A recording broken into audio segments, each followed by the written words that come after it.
Right, it's day 6, it's just after lunch, and just coming around this bend. I don't know if you can see in the distance coming up to Carnlough Bay, and I have just had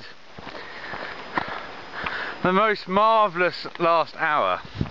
There's a little parking spot just back there, just for cars coming over, look at the view and so forth, and yeah, you can see why. It's a pretty beautiful bit of coastal region here, and just entered the, I think it's the borough of Larne, maybe the district, county. Anyway, sat down, literally just put my bag down, and over the fence this voice comes in a very thick Irish accent. Do you fancy a cup of coffee? I can't do an Irish accent. Anyway, I'll get it by the time I get to Dublin. Anyway, so I was like, yeah, that'd be great. So, turns out, well, that's John McAllister. He introduces me to his lovely wife, Marie McAllister, who says, so, do you want some eggs and bacon? And I'm like, yeah, that'd be amazing. And it turns out that actually they had heard me on Radio Ulster yesterday and knew I was passing, and just by chance saw me. Now, John is evidently a font of knowledge, history and everything. He's pulling out books on the old house that Lady Londonderry, no, she was Duchess of Durham, Winston Churchill's grandmother basically, who at the time was richest woman in the world, built a big place up there. All the ministers of states used to come and see, have big parties there. It's now a Catholic school, and we went for a walk up there, found these beautiful old cannons from Waterloo, and they've even got their ordnance numbers stamped on the side, so they're pretty, and a little the forked bird's foot for the army, and then John also collects, which is quite famous around here, this dulse, this seaweed, which I've got a bit here in my pocket, top pocket. Very, very salty, but it's dried out and it's got just incredible amounts of iodine and iron in it.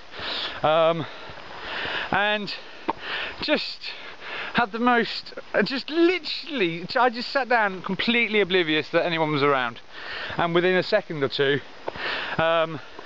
I was in the house. And then to top it off, their daughter, that's so amazing, their daughter Amy comes in carrying this huge harp, as you know, and does a couple of songs for me in the kitchen, and it was just it was mind-blowingly beautiful. And so I've recorded it, 2 songs, and I'm going to whack them on after this video, so you can enjoy it too. I hope the video and the sound does it justice, because on my little camera probably not. But so I just was like, I'm now sort of just floating along this part of the road, and also floating because a lovely guy called Doug called me yesterday and said that he's just down the road between Carnlough and Glenarm. Would I like to stay and this night? So I know where I'm staying tonight, and the sun's out and it's not raining and my feet aren't hurting too much, and so it's all good. But just because it's good doesn't mean you guys get let off the hook. Global Truce 2012, don't forget, get online, get onto the Peace One Day, just as I get run over, peaceoneday.org website, pledge your support, get on Facebook, think of what you're going to do.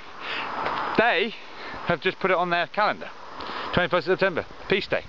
They're thinking of having a little gathering of people, and also I'd like to say who popped in there as well as Robert was with them. Nice guy, didn't catch a fish but got some dulse, and Cahal, have I pronounced that right? I hope I have, forgive me if I haven't. And so yeah, all pretty good. Remember, oh, I had another idea. What do you think of this? Do email me. I'm thinking of doing a pre-recorded little message for David Cameron to get his assurances that the British government aren't going to do any offensive attacking on Peace Day. What do you think? Right, over and out. Peace.